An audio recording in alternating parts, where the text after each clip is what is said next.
Good morning. Still morning, just. Happy Saturday. So today is day 6. We're almost at the end of a huge week. This challenge is the Feeling Feelings Challenge, and almost there.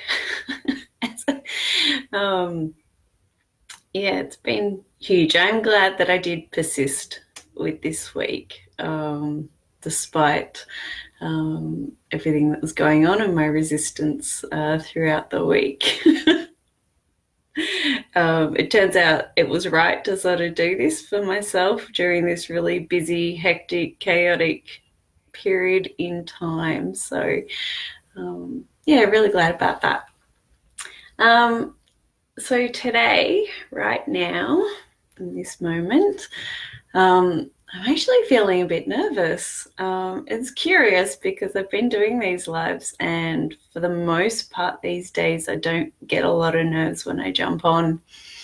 And today's topic is the meaning of feelings, and so I will dissect this particular feeling that I've got at the moment. And where the nerves have come from actually is, from my perspective, I'm actually really feeling like the last couple of lives that I've done, not all of them this week, but a couple of them, for me, have been a lot higher quality than some of the other ones that I've done in the past. And I realize that with feeling these nerves is that there's a little bit of a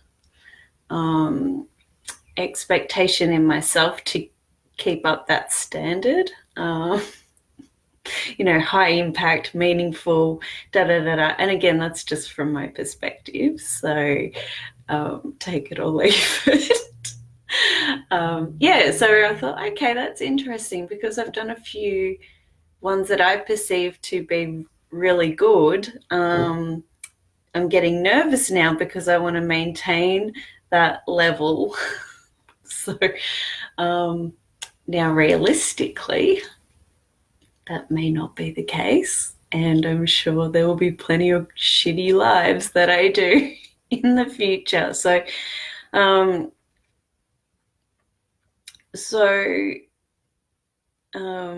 I guess what's key to mention here is that all feelings are valid.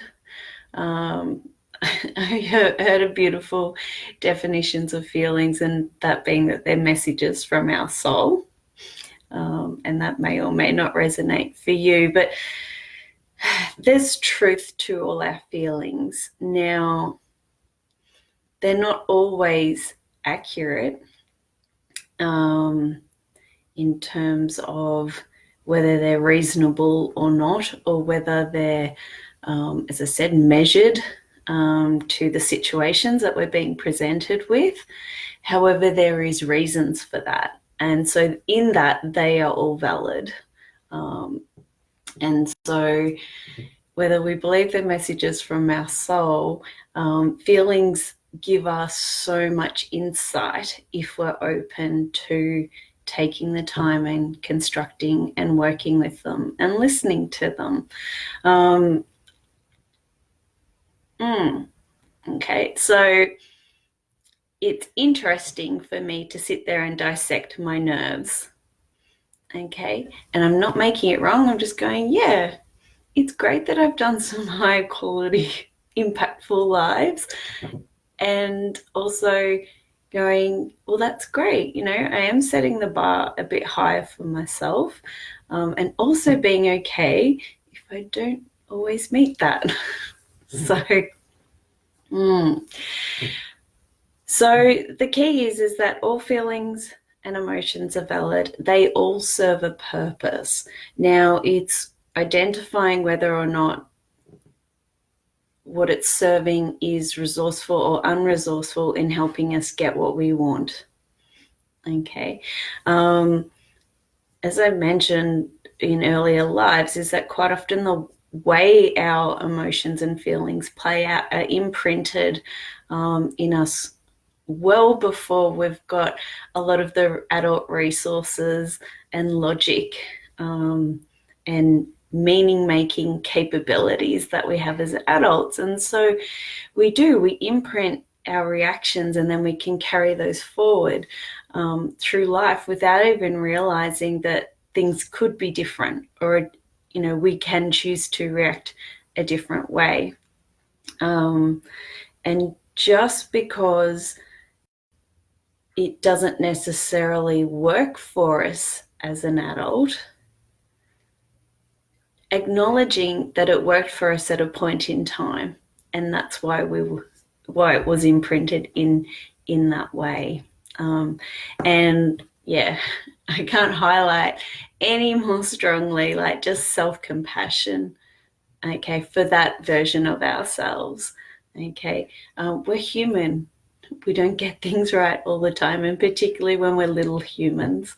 There's a gorgeous video that I posted in the Joyfully group earlier today of the little child having the full-blown tantrum, and you can just see this poor child not, having the resources or the capabilities to make logic of the strong waves of emotion that are coming through. And it's quite a powerful video for quite a few reasons. For me, I was really quite moved by the adult, I'm assuming a father, who's just there, just being with the child in that, and not making anything a big deal, not asking the child to do anything different to how they're reacting in that moment. And it's just really, really gorgeous and powerful from that perspective. Okay, so a few of the techniques that I've already talked about do assist us with helping us find the meaning of our feelings. And like the nervousness that I had today, as you saw, I was easily able to identify where that was coming from. That was quite logical, and it was very conscious. I was able to, have that in my awareness immediately. Okay, now this isn't always the case. Quite often we can have feelings or emotions and we're like, where the hell is this coming from? Okay, and we may not even be consciously aware of what's going on. I recall a few times when working full-time and being really pushed to my limit in terms of workplace stress, having to travel, take on high levels of responsibility. And what I wasn't even aware of, because I wasn't paying any attention to my feelings, is that I would have these bouts of anxiety. Okay, I would get sweaty palms, okay, the physical reaction, sweaty palms, racing heartbeat, and just this kind of nauseous feeling, really light on. But and I wasn't paying, I just wasn't aware, was not conscious of what was going on. And it took a few rounds of this before I kind of started to work out what was going on. And it was actually through a work colleague having a full-blown breakdown and observing that that I started to identify what was going on for myself. And it was really, really useful to then gain awareness around it and then be able to go, okay, well, I can see where this is heading, and actually implement some strategies to help alleviate the situation that was going on and prevent full-blown meltdown. Okay, so that was particularly useful. Things like anxiety, I've had a few different teachings around. So one is suggesting that anxiety is actually future-paced fear. Okay, so if I can observe the sensation of anxiety and then start to track where my thoughts are in regards to that. And it would be interesting, I think, for any of us that do suffer a bit of anxiety to notice where our thoughts are being focused. Are they focused, and are they focusing on negative outcomes in the future? More recently, I heard someone explain anxiety as actually a fear of feeling other feelings. I thought that was quite interesting. So actually getting anxious about dropping in and having the unpleasant sensations of other feelings. I was like, okay, yeah, cool. All right. So two different perspectives on what anxiety is. I don't know which one's right or wrong. Maybe they both are. Maybe neither of them are. Okay. With feelings and emotions, it's a personal experience. And what my meanings are for particular feelings are going to be different to the next person. Okay. So what it is it's finding out, well, what do my feelings mean for me? And so that's where our own methods that work for us of introspecting and working through those is so important. I can read a book on feelings and I might gain some interesting insights. Okay, you can listen to me, okay, but my perspectives are going to be different to the next person. And so this actually goes across the board with anything that I talk about. Just try it on, see whether it resonates for you, and then you can take it or leave it. Okay. What I love about this work with feelings is that it strengthens our inner compass or our inner BS meters. I would suggest that before sort of diving in and really working with feelings is that my compass was actually not my internal compass. Wasn't even a thing. Okay, so I would take what a lot of people would say at face value and just go, yeah, okay, well, someone said it. It must be true. Okay, so, and the nice thing is that with strengthening my own inner awareness, is that I've got a much stronger compass.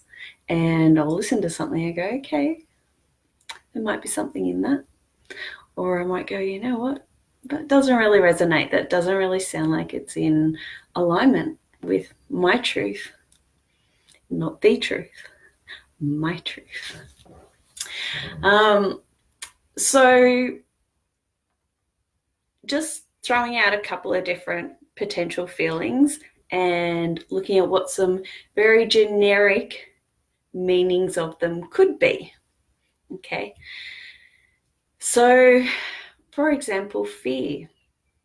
Now, fear is a really interesting one. And this is where sometimes we've got to call our own BS. Okay. So fear, if we drop down through it, will quite often hit things that are sort of giving us intuitive information. Okay. It's like, I don't feel right about a particular scenario or person. And quite often that's giving us a bit of intuitive guidance as to whether we should get involved in that with that person or that particular situation. Okay. Now, fear is very, very useful. Okay. One of the big things I talk about in training is my fear of jumping off high things, be that into water or a ball pit or whatever. And obviously one of my other challenges is called being in my edge, and that's all deliberately about getting outside my comfort zone and actually pushing through that fear to then upgrade my capabilities about what's possible for myself. So that's all valid. However, quite frankly, jumping off high things can be deemed dangerous and not good for my health. Okay, so sure, jumping into water like a pool, okay, that fear is legit, okay, and okay to push through. However, it wouldn't be reasonable to just go jump off a cliff. Okay, so that fear, that self-preservation mechanism is very valid. Okay, don't do that. Don't do that. Anger's a really interesting one, and quite often when we get angry, that's because certain boundary conditions that we have are being overstepped. Okay, so if someone comes along and takes something of mine, it would be legitimate, valid for me to get angry. Okay, because that's mine and you've just taken it. So, or if I'm being mistreated, if I say, no, I don't want to do that, and someone goes and makes me, then getting angry is a legitimate reaction to that. Okay, so there's meanings there. Okay, and when we start to sit with our emotions and feelings, then we get to discover some of those. It's the quickest way to discovering our belief systems. Okay, now again, some might be resourceful, some are not, and there's ways of dealing with those when we discover beliefs that aren't really working for us. Okay.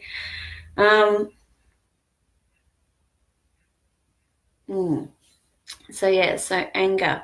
Anger can quite often disguise other emotions. So if someone hurts me, breaks my heart, or